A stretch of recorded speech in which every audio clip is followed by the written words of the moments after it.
Good morning guys! Once again, this is Miho. Kumusta po kayo? Samahan niyo po kami ni Cynthia sa foot massage. Yes guys, marami pong foot massage dito sa Nanzi.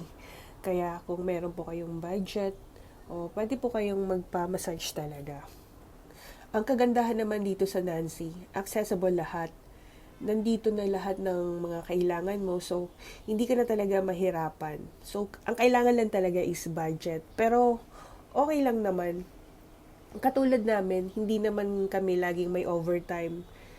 Like for example, ngayong buwan o nung nakaraang buwan, wala kaming overtime. Tsaka dumating pa nga sa point na forced leave na kami. Ganun talaga dito sa Taiwan, hindi naman laging hataw. So, may chance kaming lumabas at makapagpahinga. Naalala ko nung mga panahong nasa Pilipinas ako at wala akong trabaho. Hindi ko nagagawa yung mga ganito yung magpamassage.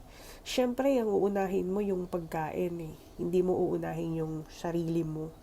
Unahin mo yung mga bagay na importante. Pero, sa ngayon na kahit papano is may chance tayo makapagpamassage.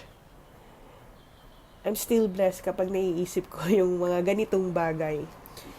Even though na wala nga po kaming kadalasang overtime, iniisip ko pa rin yung mga magagandang nangyayari. Siguro, kaya kami walang overtime ngayon dahil binibigyan kami ni Lord ng chance na makapagpahinga. Nakarating na nga kami, 5 minutes lang galing sa bahay. At ang pinili namin is yung massage sa paa at sa likod. Worth of $880 na siya. Marunong din sila mag-English dito, saka mababait.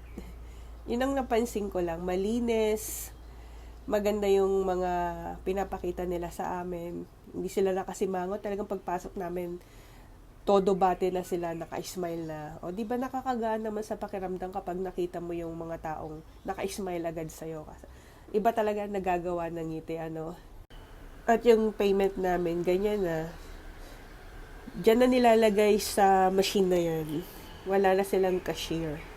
High-tech na talaga ngayon, At eto na nga, nag-start na. May palagay pa silang ganun. Hindi ko alam kung ano yun. Pero ang bango, ang sarap sa ilong. At saka meron silang tea na libre. Mainit pa.